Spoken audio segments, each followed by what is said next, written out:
Hello everyone, welcome back to another video. I'm Stephen Reyes, head technician at Bellator CyberGuard.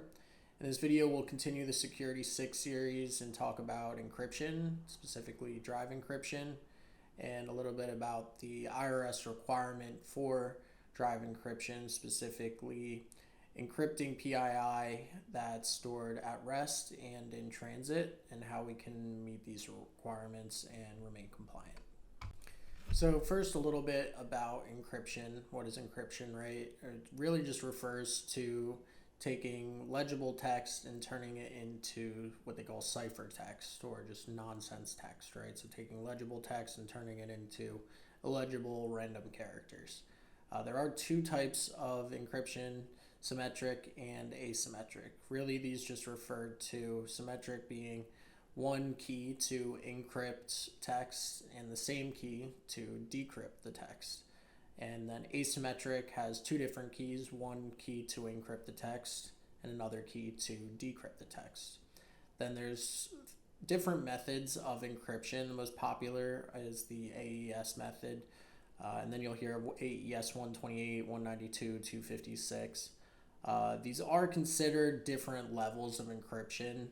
But I think a lot of the time it's misunderstood that 256 is significantly stronger and more secure than 128, right? Because the idea really is that, yes, in theory it is. It would take longer to crack 256 than 128, but you're really talking about, a billion years to crack 128 versus, I don't know, 2 billion trillion years to crack 256. So at that point, you start to measure the strength of the encryption on other things based on other things than just time to crack it, because both take such an absurd amount of time that you can't really base it off that anymore. Other variables become more important. However, these numbers refer to the length of the key, really just the number of characters in the key. So 128 would have 128 characters, and then to crack that, it would take 2 to the length number of possibilities. That means there's that many different possibilities of keys to crack 128 encryption, right? So we'll use that as an example. 2 to the 128th power gives you that big long number you see there. And then the fastest way to crack this would be trying one possibility after the other until you hopefully get the right combination and guess the right key, right?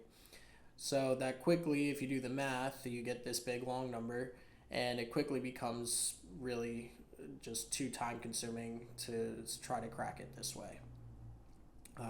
That big long number 340282 is a number again you would get from 2 to the 128th power. Let's say you're doing one possibility a second even.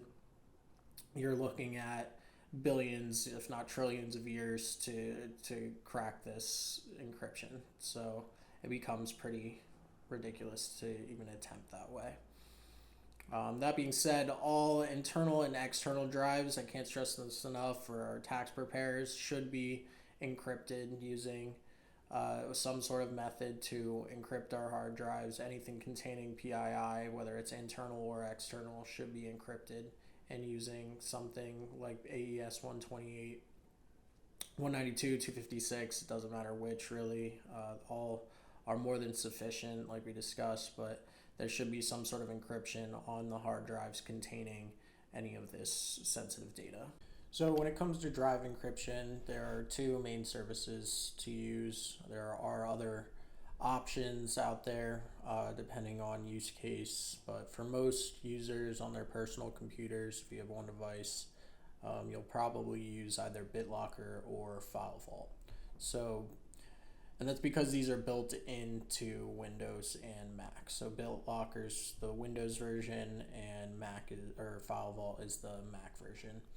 BitLocker is only available on Windows 10 and 11 Pro, and FileVault is only on Mac versions at least 10.3 and up. So the way this works is you'll simply, if you're on a Windows, search BitLocker on your computer. It'll come up under System and Security.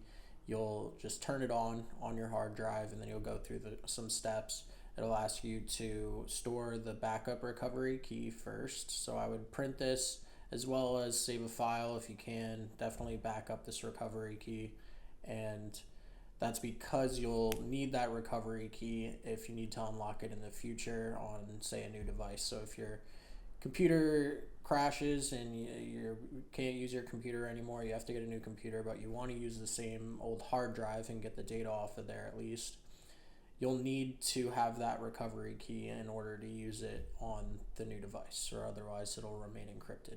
Obviously, the drive doesn't know that you just got a new computer and you're the right user.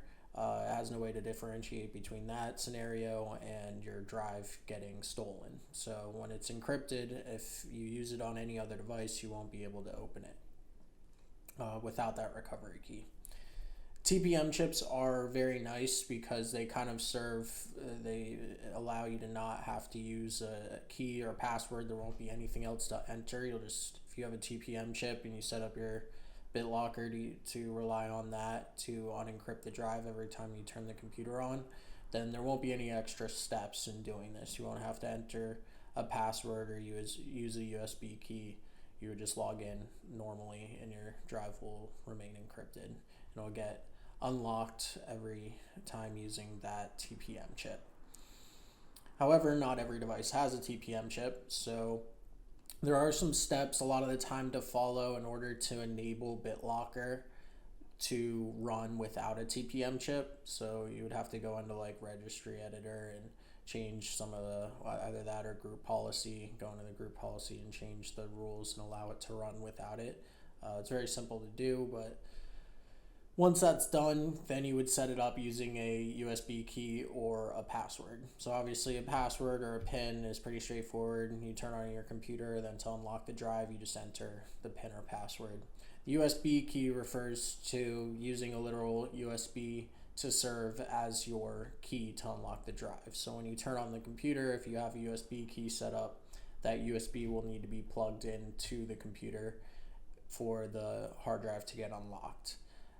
And then ideally you kind of unplug it and keep it somewhere safe until you get back on the computer and plug it in then, or go the password route. As for File Vault, their methods include just the iCloud account and password to serve as your credentials for the hard drive, or the recovery key, of course. For our tax preparers, this is a requirement to have all of your drives. Again, I can't stress this enough, to have your drives storing PII, not only your internal drives, but any sort of external drives, any hard drives that are removable, like thumb drives, having BitLocker enabled as well. You can use BitLocker on both the external and internal drives. It's called BitLocker to go, but it's the same thing for external drives. This is required for any drive storing PII. It is an IRS requirement. Lastly, in addition to using drive encryption, as far as IRS requirements go, it basically states that data and sensitive data, tax preparer data like PII, needs to be encrypted not only at rest, like drive encryption, but in transit as well. So if we're using any sort of email and sending PII that way, that needs to be encrypted. If you're attaching PII to an email and sending it, it should be password protected. Really, this can be done through different service providers. There's no one right way to do that. We just need to make sure that our data is encrypted at rest, sitting on the drive, not being used, and in transit. And that wraps up everything on encryption. Please check out our other videos in the Security 6 series and how they can protect you. Thank you for watching and have a great day.